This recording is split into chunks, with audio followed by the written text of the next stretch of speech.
Staying with Libya, a member of U.S. President Trump's team has reportedly suggested dividing Libya into 3 states. Sebastian Gorka apparently has hopes of being appointed U.S. Special Envoy to Libya. He reportedly favors the concept of returning Libya to its Ottoman Empire divisions. At least one political analyst, however, has criticized the proposal. Adel EL Mahrouky reports. Donald Trump's deputy assistant Sebastian Gorka has not confirmed the reports about his Libya division plan.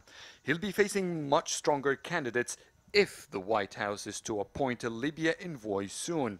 Nonetheless, listening to echoes about dividing Libya made many alarmed here in the region. There may be a plan that some countries, including the US and England, are seeking.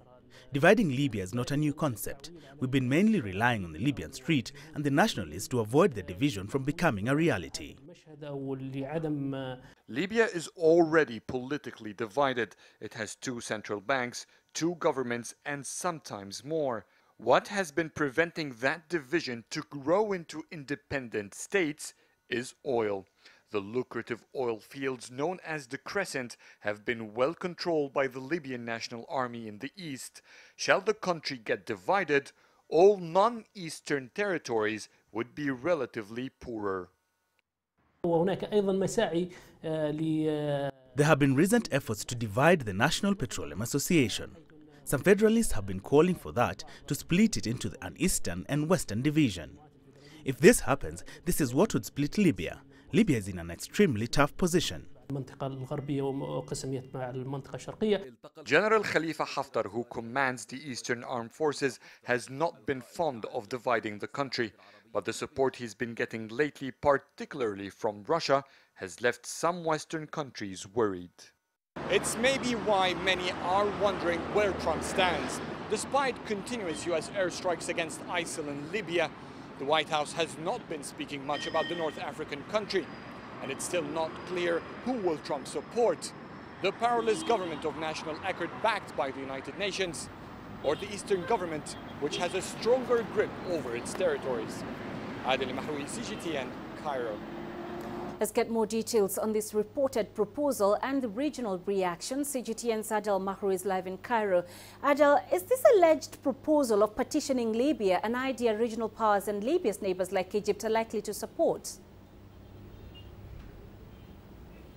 Well, if we are talking about Arab countries, it's very unlikely that they would support that. At least this has been apparent through numerous statements released by the Arab League on a summit level, on the foreign ministers level, and in the regular delegates level. So by all aspects, the Arab world does not hope to see Libya divided, and so far no one has spoken about it explicitly to encourage it in any form. The struggle that is going on in the Arab League is mainly across member states to who would they support to control the entire country. So there is a division going on, but the division is to support one faction more than the other and enhance it or give it the power so that it would rule the entire Libyan territory with the borders unknown in our modern map.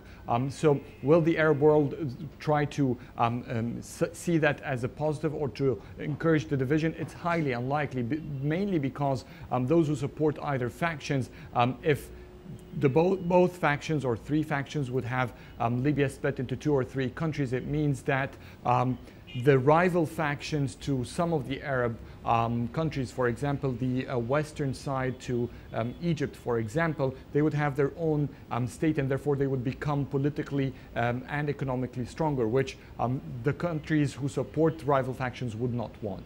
Now, Libya's UN-backed government has appealed for international help to avoid the conflict there from spiraling into a full-blown civil war. What has been the response from the region so far? Well, it is quite confusing, and it has been contradicting at the same time when you listen or see the efforts that these countries try to do within the efforts to reconcile. You have countries encouraging non-intervention, non-foreign intervention in the Libyan crisis, currently countries supporting no military intervention in the Libyan crisis, but at the same time you'd find the same countries, they would support the the factions they favor with finances, with political views. They would host them, and in some cases they would support them with arms. So this contradiction is what has been fueling the conflict in Libya, and Arabs have been failing to reach a common ground among all of the 22 member states to find a effective and a common ground solution to this crisis.